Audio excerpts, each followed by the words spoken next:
Kidd Kraddick in the morning. The Showbiz Top 5. Hey, this is Kellie Rasberry with your Showbiz Top 5 for Wednesday. I do believe it's the 24th. It's the 24th of June. All right, Nick and Vanessa Manillo, those crazy kids tried to make it work, and they just couldn't hang on. So their relationship has come to an end. They started dating in 2006, the year after Nick and Jessica Simpson broke up. Sources say they were friends. They parted on friendly terms, just wasn't going anywhere else. Now, the day after the Goslings announced on TV that they are getting separated, the day after Kate actually filed for divorce, TLC announced they're going to put the show on hiatus until August. They're going to stop production, and the next show won't come back until August 3rd. Now, some people are saying it's because people just haven't been watching, because everything they filmed up to now has been them keeping up the premise that they're still a happy couple and things are going really south really fast. And so they have to kind of revamp everything and figure out how they're going to move forward. Is John even going to stay with the show? He's made it very clear he's not too interested in pursuing that. And Kate's, yeah, the show must go on. So it might just be Kate plus 8, her raising the kids by herself. Now, Bravo's announced The Real Housewives of Atlanta is coming back for its second season July 30th. They got rid of Deshawn. Now, she says it was a real shock to her when producers called her and told her she was too human for a circus show, and they're going to be bumping up the drama even more next season, and just no room for somebody who's not crazy on that show. So they're bringing in this lady named Kandi Burruss, who used to perform with that group Escape. She's a Grammy-winning singer, a songwriter, and apparently real dramatic.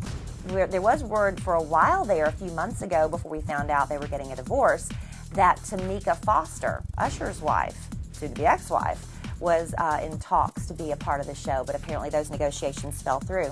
There's more dirt coming out about Real Housewife of New Jersey, Danielle. Now, remember, she was very rude to Teresa when she said, "Pay attention. I told you there are only 2 things in that book, Cop Without a Badge, that are true. My name change and that I was arrested. Everything else is a lie." Well, maybe she spoke a little too quickly, thought people wouldn't be able to dig up some dirt on her, but the smoking gun is really good about stuff like this. And they just got the FBI court documents from the case from back in 1986. And it shows that Danielle, who used to go by the name of, where is it here?